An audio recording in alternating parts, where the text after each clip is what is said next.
السلام علیکم ورحمۃ اللہ وبرکاتہ۔ آج ایک سوال ہے ہدایت اور ضلالت، یعنی کہ راہ راست پہ لانا یا گمراہ کرنا۔ یہ بہت ہی حساس اور کہہ لیجئے کہ اہم موضوع اور ٹاپک ہے۔ یہ کئی بار ایسا ہوتا ہے کہ جب ہم لوگ آپس میں، اب تو کہہ لیجئے کہ عام طور سے اظہار خیال کے طور پہ صرف انفرادی مجلس میں ہی نہیں، بہت سی کہہ لیجئے کہ مین اسٹریم میڈیا کے اندر یہ باتیں آ جاتی ہے کہ کون کیا ہے نہیں ہے، تو اس پر کبھی کبھی ایسا بھی ہوتا ہے کہ جتنے بھی یہ یوٹیوبرز وغیرہ ہیں یا جو ملحدین ہیں یا لبرلز ہیں، یہ کئی سارے ایسے سوالات اٹھاتے ہیں، اور جو کچی عمر کے لوگ ہوتے ہیں وہ ان کو سننے کے بعد پریشان ہوتے ہیں، اور پھر وہ سوال کرتے ہیں اپنے گھر والوں سے یا مسجد کے ائمہ کرام سے یا اپنے جو بھی ان کے رابطے میں عالم حضرات ہوتے ہیں، ان سب کے تھرو ہم تک یہ بات آئی ہے۔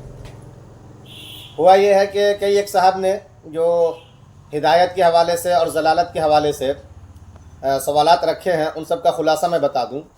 وہ یہ کہ ساتھی کا کہنا ہے کہ آپ ہمیں بتائیں ہدایت میں راستے پہ لانا، کسی کو مسلمان رکھنا، قرآن کا پابند بنانا، یعنی ایسا انسان بنانا جس سے وہ جنت کا مستحق بن سکے، الٹیمیٹلی کہنا یہ چاہتے ہیں۔ تو یہ کام اللہ تبارک و تعالیٰ کرتے ہیں یا کوئی اور کرتا ہے، یا بندہ اپنے سے کرتا ہے یہ۔ دوسری طرف ضلالت یعنی کسی کو گمراہ کرنا، راستے سے ہٹا دینا، پوری زندگی کا ایسا بن جانا کہ پھر وہ جہنم میں جائے۔ تو یہ بھی کیا انسان خود سے کرتا ہے یا اللہ تعالیٰ کرتے ہیں یا شیطان کرتا ہے؟ ایک صاحب کا ماننا یہ ہے، کہنا یہ ہے کہ ہم نے قرآن کریم کے اندر دیکھا ہے کہ اللہ تعالیٰ کہتے ہیں کہ نہیں، میں جسے چاہوں ہدایت دوں، میں جسے چاہوں گمراہ کروں۔ تو بچپن سے ہم تو اب یہ سنتے آ رہے تھے اب تک کہ گمراہ شیطان کرتا ہے۔ اب پڑھے ہیں جا کر کے قرآن کریم میں تو پتہ چلتا ہے کہ نہیں، گمراہ جو ہے شیطان کے بجائے اللہ تعالیٰ ہی کر دیتے۔ پھر وہ آگے کہتے ہیں کہ جب اللہ تعالیٰ ہی گمراہ کر رہے ہیں تو پھر بندے کا کیا اس میں اختیار رہ جاتا ہے کہ وہ نیکی کرے؟ وہ تو پھر کہہ لیجئے کہ گمراہ جب ہو چکا، طے ہو چکا کہ اللہ ہی نے اس کو گمراہ کر دیا ہے، تو پھر کوئی مسئلہ نہیں ہے، یہاں جیسے چاہ رہے وہ۔ پھر جہنم میں کیوں اس کو دھکیلا جائے گا؟ کیونکہ اس نے خود تو ایسا کچھ کیا نہیں، اللہ تعالیٰ ہی نے اس کو کہہ لیجئے کہ جہنم میں جانے والا بنا دیا تھا، اللہ تعالیٰ ہی اس کو گمراہ کر دیے تھے، اس کا تو اپنا کوئی اختیار رہا نہیں یہاں پر۔ جب اپنے اختیار سے کچھ کیا نہیں تو پھر سزا کیوں دی جائے؟ کہنا یہ چاہتے ہیں وہ۔ تو میں آپ کو یہ بتا دوں کہ یہ جتنا اہم اور حساس موضوع ہے، اس حوالے سے ہونا تو یہ چاہیے کہ قرآن کریم کے اندر جہاں جہاں پہ یہ الفاظ ہدایت کے، یہدی کے لفظ جو ہیں آئے ہیں، ان کو جا کر دیکھیں، اور ان کے پیچھے اور آگے کیا کچھ بیان ہوا ان کو بھی جا کر کے دیکھیں، تب جا کے بات سمجھ میں آئے گی۔ یعنی کہ آدمی کو کانٹیکسٹ دیکھ کے بات کرنی چاہیے، سب سے پہلے تو یہ ضروری ہے۔ پھر یہ کہ ہم اردو میں ترجمہ کرتے ہیں تو کچھ ضروری نہیں کہ ایز اٹ جو کچھ قرآن کریم کہہ رہا پورا کا پورا ترجمے کے اندر وہ منتقل ہو جائے اور ہم سمجھ جائے کہ ہاں یہی اللہ تعالیٰ کہنا چاہتے ہیں اور یہی کہا گیا ہے۔ نہیں، ترجمے کے اندر کوئی بھی چیز مکمل طریقے سے منتقل نہیں ہوتی ہے، یہ بھی ہم سمجھ لیں۔ ایک طرف کانٹیکسٹ کو چھوڑ دیتے ہیں، دوسری طرف ترجمے کے اندر ہم الجھ کر کے رہ جاتے ہیں کہ دیکھو اللہ تعالیٰ کہتے ہیں ہم گمراہ کرتے ہیں، ہم تمہیں ہدایت دیتے ہیں، اس پہ بات آ جاتی ہے۔ اسی کے ساتھ ساتھ قرآن کریم کا کیا اسلوب ہے اس کو بھی سمجھنا ہوگا۔ قرآن کریم اکثر جگہ پہ اللہ تبارک و تعالیٰ کی حاکمیت اور قدرت اور مطلق اتھارٹی کو، سپریم پاور کو بتانے کے لیے سارے اسباب کو، جو مینس اور ذرائع ہوتے ہیں، اس کو چھوڑ دیتا ہے اور سیدھے رزلٹ اور نتیجے کی بات کرتا ہے۔ یہ چیز بھی ہم کو سمجھنا پڑے گا کہ اسلوب قرآن کریم کا کیا ہے، تب جا کے ساری بات سمجھ میں آ پائیں گی۔ تو میں آپ کو یہ بتا دوں ہدایت اور ضلالت کے حوالے سے، سب سے پہلے تو یہ ہے کہ ہدایت کے بارے میں یہ سمجھ لیجیے کسی کو راہ راست پہ لانا یہ اللہ تبارک و تعالیٰ ہی کا کام ہے، اس میں کوئی شک نہیں ہے۔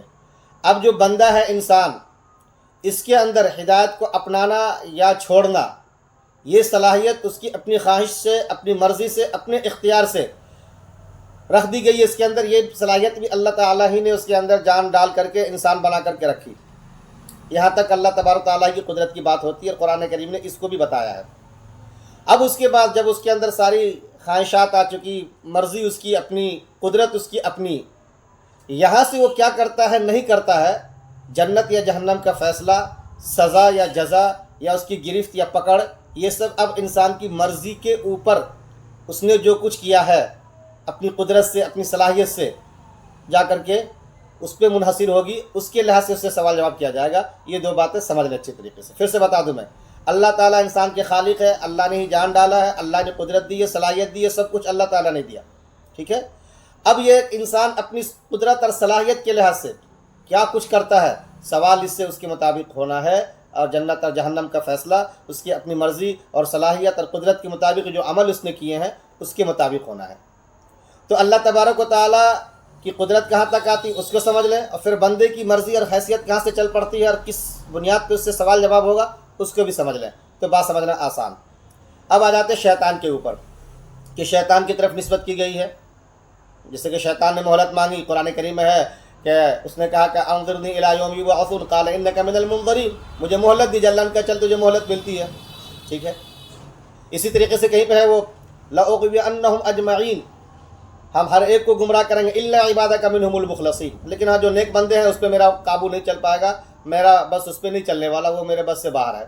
تو کہا کہ شیطان نے بھی اقرار کر لیا کہ میں گمراہ کروں گا انہی کو جو میرے وسوسے میں آ جائیں گے، میرے بہکاوے میں آ جائیں گے، باقی جو میرے وسوسے میں نہیں آئے گا، بہکاوے میں نہیں آئے گا، جو اپنی مرضی سے، اپنی قدرت سے، اپنی صلاحیت کے مطابق اے اللہ آپ کو ہی ماننے والا ہوگا، مضبوط ہوگا، میرے بہکاوے میں نہیں آئے گا، اس پہ میرا بس نہیں چلے گا۔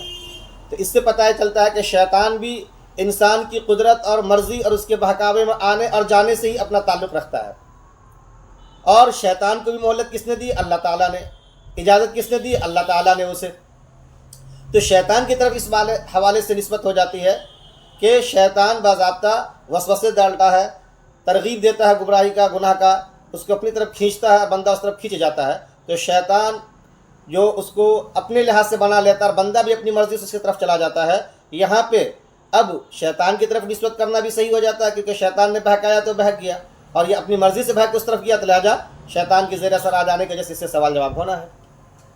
اور شیطان کے ساتھ ساتھ اللہ تعالیٰ کی طرف نسبت ہو جاتی ہے کہ اللہ تعالیٰ بندے کو گمراہ کرتا، کیوں؟ اس لیے کہ شیطان میں گمراہ کرنے کی صلاحیت چاہے وسوسے کے ذریعے ہو یا ترغیب دے کر کے ہو، کس نے ڈالی ہے؟ یہ اللہ تعالیٰ ہی نے اس کے اندر قدرت ڈالی ہے، اور اللہ تعالیٰ کی اجازت سے ہی اس کو اتنا موقع مل بھی رہا ہے اور وہ کام کر بھی رہا ہے۔ وہ تو اصل ذات اللہ تعالیٰ کی ہو گئی، اس لیے اس کی طرف نسبت کر دی گئی۔ تو ایک تو یہ چیز دیکھیں آپ، اور میں نے آپ سے کہا قرآن کا اسلوب اپنا کہ بہت سی جگہ پہ ذرائع کو ہٹا دیتا، سیدھے رزلٹ اور نتیجہ بتا دیتا ہے۔ تو یہاں پہ شیطان، انسان کی مرضی، پھر اس کا بہکانا، اس کا اپنی مرضی سے بہکنا، یہ سب اسباب اور ذرائع بن رہے ہیں اس کے گناہ کے، اس کے جہنم میں جانے کے۔ یا پھر انسان کا اپنی مرضی سے قرآن کو اپنانا، نبیوں نے جو تعلیم دی اپنی خواہشات سے اس تعلیم کو اپنانا، یہ سب ذرائع بن رہے ہیں اس کو جنت میں لے جانے کے۔ یہ ساری چیزوں کو دیکھ کر کے جب فیصلہ کریں گے تو بہت آسان ہو جائے گا۔ قرآن کریم کے بھی ان فیصلوں کو ان نتائج کے ساتھ بتاتا ہے، اور کہیں کہیں پہ ان نتائج کو ڈائریکٹ بتا دیتا ہے، بیچ میں جو ذرائع اور اسباب ہے اس کو چھوڑ دیتا ہے۔ وہ اس اسلوب کو بھی دیکھنا پڑے گا، تب جا کے بات سمجھ میں آپ کو آ پائے گی۔ اور جب ان ساری چیزوں کے سامنے میں رکھ کر کے آپ بات کریں گے تو پھر آپ کو کہیں پہ کسی قسم کا اعتراض نہیں ہوگا۔ اب آپ یہ سوال کر سکتے ہیں کہ آپ نے کیسے فیصلہ کر دیا کہ اللہ تعالیٰ نے اس کے اندر صلاحیت دی، قدرت دی، اور اس کے بعد اپنی صلاحیت اور قدرت کے مطابق اگر بگڑے گا تو اللہ تعالیٰ اس کی پکڑ کریں گے، اس کی سزا اس کو ملے گی۔ تو اب یاد رکھیں آپ، قرآن کریم کے اندر میں نے تقریباً آج 68 آیات اس طریقے کو ڈھونڈ کر کے نکالی جہاں پہ یہ کہا جاتا ہے کہ اللہ تعالیٰ ہدایت دیتے ہیں یا اللہ تعالیٰ ہدایت نہیں دیتے۔ اس میں صاف صاف پیچھے سے بات چلی آ رہی ہے کہ جب کوئی ہدایت کے راستے کو چھوڑتا ہے، کفر اختیار کرتا ہے، فسق اختیار کرتا ہے، ظلم کرتا ہے، کذب اختیار کرتا ہے، تو اللہ تعالیٰ پھر ایسے لوگوں کو ہدایت پر نہیں رہنے دیتے۔ یعنی اللہ تو چاہتے ہیں کہ سب ہدایت پہ آ جائیں، اسی کے لیے قرآن اتارا گیا، نبی کو اتارا گیا، اور صلاحیت بھی اس طریقے کے بندے کے اندر دی گئی کہ وہ قرآن کے ذریعے نبی کے واسطے سے راستے پہ آ جائے۔ لیکن جب وہ راستے پہ نہیں آتا تو پھر فیصلہ ہو جاتا اللہ تعالیٰ کے یہاں پہ کہ چلو اب تم راستے پر رہنے والے نہیں رہے، اب تم گمراہ ہو چکے۔ یہ بتانا ہے اصل وہاں پر، چنانچہ ہے نا ان الذین آمنوا ثم کفروا ثم آمنوا ثم کفروا ثم ازدادوا کفرا۔ یہ کیا ہو رہا آخر؟ ایمان لا رہے پھر کفر، پھر ایمان لا رہے پھر کفر۔ کیف یہدی اللہ قوما کفروا بعد ایمانہم، ایمان لانے کے بعد پھر کفر اختیار کر جاتے ہیں، تو ایسے لوگوں کیسے ہدایت کا فیصلہ کیا جا سکتا ہے کہ تم ہدایت کے راستے پہ ہو؟ اس طریقے سے اب کئی جگہ دیکھ جائے، لا یہدی القوم الظالمین ملے گا، لا یہدی القوم الفاسقین ملے گا، ان اللہ لا یہدی قید الخائنین ملے گا، لا یہدی من هو مسرف کذاب ملے گا، لا یہدی من هو مسرف مرتاب ملے گا۔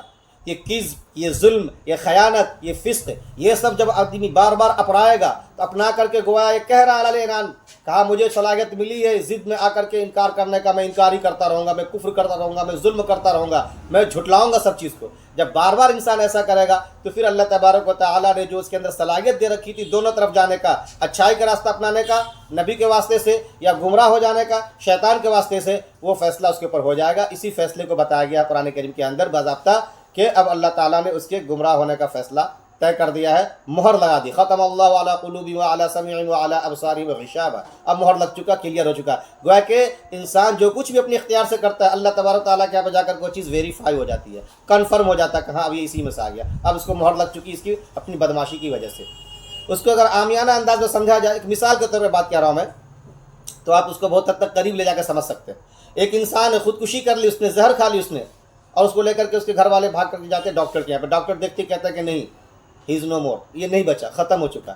تو کیا آپ تعبیر اختیار کرتے ہیں؟ یہ کہتے ہیں نا کہ ڈاکٹر اس کو نہیں بچا سکا، لا یہدی القوم الظالمین، اللہ تعالیٰ ایسے لوگوں کو ہدایت پہ باقی نہیں رکھتے، کیونکہ بار بار گمراہی کرتا جا رہا ہے وہ۔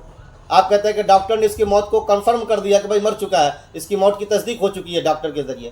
قرآن بھی یہاں پر اس کی بار بار کی شرارت، اس کی بار بار کی خیانت، ظلم، فسق، عدوان کی وجہ سے اب یہ طے کر رہا ہے، اس کو کنفرم کر رہا ہے کہ اب یہ اسلام پہ نہیں رہا، ہدایت پہ نہیں رہا۔ ایسے لوگ ہادی کے زمرے میں جو ہدایت دینے والے ہیں اس کے اندر آنے والے اب یہ نہیں رہے، یہ چیز کلیئر کی جاتی ہے وہاں پر۔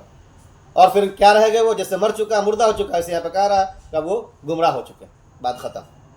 ہاں، اب ایک سوال آپ یہاں پہ کر سکتے ہیں کہ بہت سی جگہ پر من یشاء کا لفظ آتا ہے، اللہ ہی جس کو چاہتے ہدایت دیتے ہیں، اللہ ہی جس کو چاہتے گمراہ کرتے ہیں۔ تو یہ وسیلہ اور ذریعہ جو میں نے کہا تھا آپ اس کو پھر یہاں پہ سامنے رکھیں۔ آگے پیچھے قرآن کریم کے اندر جو میں نے کہا کہ 67 آیات ایسی ملتی ہیں، آپ یہ 68 آیات آپ ان کو جا کے دیکھ لیں، آپ کو وہ ساری چیزیں مل جائیں گی کہ کون کیا کرتا ہے، تب جا کے کیا فیصلہ آتا ہے۔ مثال کے طور پہ مان لیجئے قلم ہے، اس قلم کے اندر میں نے روشنائی ڈال دی، روشنائی کا کام ہے لکھنا۔ اب وہ اچھا لکھے گا تو بھی اس قلم کی اندر نسبت ہوگی کہ قلم سے یہ چیز لکھی گئی، یا پھر قلم میرا قلم ہے تو آپ میری طرف اس کی نسبت کریں گے۔ اسی طریقے سے اگر بری کوئی چیز لکھی جائے گی تب بھی کہیں گے آپ کی اس قلم سے لکھا گیا ہے، یہ قلم کی طرف نسبت کریں گے، یا فلاں کا قلم ہے اس سے یہ برا مضمون لکھا گیا ہے۔ قلم بہرحال میرا ہے، میں نے اس کے اندر روشنائی ڈالی ہے، تو اب اس سے ادھر کا کچھ اچھا لکھا جائے رائٹ میں، یا لیفٹ میں جا کر کے اس سے کچھ برا لکھا جائے، نسبت تو دونوں کی میری طرف ہوگی یا قلم کی طرف ہونا ہے۔ اسی طریقے سے وہاں پہ بھی ہے، اصل اللہ تبارک تعالیٰ کی ذات ہے، ساری چیزوں کے خالق و مالک وہ ہیں، انسان کو قدرت اور طاقت اور صلاحیت مرضی بھی دینے والے وہی ہیں۔ اب جب مرضی انہوں نے دی تو اب مرضی سے وہ غلط کرے یا صحیح کرے، اس کی نسبت تو اللہ تعالیٰ کی طرف ہوگی نا۔ برا کرے گا تب بھی یہ کہا جائے گا کہ بھائی مشیت باری کے تحت یہ ہوا، کیونکہ اس کے اندر مشیت اور طاقت قدرت کرنے کی اللہ تعالیٰ نے دی تھی۔ اور اچھا جب کرے گا تب بھی یہ ہوگا کہ بھائی اللہ تعالیٰ کی مشیت سے اس نے اچھا کیا، کیونکہ اچھائی کی طاقت بھی اللہ تعالیٰ ہی نے اس کو دے رکھی ہے۔ تو اللہ تعالیٰ اس کے خالق ہے، مالک ہے، اس لیے اس طرف بھی نسبت ہوگی۔ شیطان بہکانے والا ہے، ظاہر سی بات ہے، سبب اور وسیلہ وہ بنتا ہے انسان کی مرضی سے دیکھ کر کے، انسان کی ترغیبات کو دیکھ کر کے، اس کی خواہشات کو دیکھ کرتے۔ تو میں نے کہا کہ خواہشات کی بنیاد پہ ہی، اس کی مرضی اور صلاحیت کی بنیاد پہ ہی سزا یا جزا ہونا ہے، تو پھر انسان کی طرف بھی نسبت کی جائے گی۔ شیطان نے بہکایا تو شیطان کی طرف بھی نسبت کی جائے گی، جیسے قلم کی طرف نسبت کر دیں مضمون کا، یا سیاہی کی طرف، یا قلم اگر میرا تو میری طرف نسبت کر دیں آپ۔ یہ نسبت ایک اضافی چیز ہو سکتی ہے، لیکن یاد رہے انسان جو کچھ بھی کرتا ہے اس کا وہ ذمہ دار خود ہوتا ہے، اپنی مرضی، اپنی فری ول کے بنا پر، ڈیوائن ول کے بنا پہ نہیں کہ اللہ کی مرضی ایسی تھی۔ اللہ کی مرضی یہ تھی کہ آپ کو مرضی، قدرت، طاقت، صلاحیت دی جائے، اچھائی کا بھی برائی کا بھی، اور اللہ چاہتے ہیں کہ تم سب اچھے بن جاؤ، اس لیے قرآن اتارا گیا، نبی کو بھیجا گیا، نبیوں کا سلسلہ جاری رکھا گیا۔ اب اگر کوئی اس کو نہ اپنا کر کے، کیونکہ اپنانے کی صلاحیت تھی پھر بھی اس کو چھوڑ دیا، ضد میں آ کر کے شیطان کی طرف چلا جاتا ہے وہ، تو پھر اس مرضی کا جو اس نے غلط اختیار کیا ہے، سزا دراصل اس کے اوپر ہونی ہے۔ اور اسی کے مطابق ہی قرآن کریم کے اندر وہ آیات آئی ہے جہاں پہ کہا گیا کہ شیطان نے اس کو بہکا دیا یا انسان بہک گیا۔ قرآن میں سورہ صف کی 5ویں آیت دیکھ لیں، فلما زاغوا ازاغ اللہ قلوبہم، جب انہوں نے اپنے دل کو اس طرف سے ہٹا لیا، بگڑ گئے، ٹیڑھے ہو گئے، تو اللہ تعالیٰ نے ان کو ٹیڑھا ہی رہنے دیا۔ یہ نہیں کہ وہ بگڑ گئے، ٹیڑھا کر لیا، اللہ نے ٹیڑھا کر دیا۔ ایک ہی چیز کو دو بار کریں گے تو ہماری مدرسے کے زمانے میں تحصیل حاصل کی بات آتی ہے، ایک کام ہو چکا اس کو دوبارہ کرنا کیا؟ جاگے کو جگایا ہے، سویا ہوا انسان کو جگائیں گے آپ، جاگے کو کیا جگائیں گے آپ؟ تو وہی والی بات یہاں پہ آئے گی پھر۔ تو پہلے انسان بہرحال گمراہی اختیار کرتا ہے، بار بار شرارت کرتا ہے، اپنے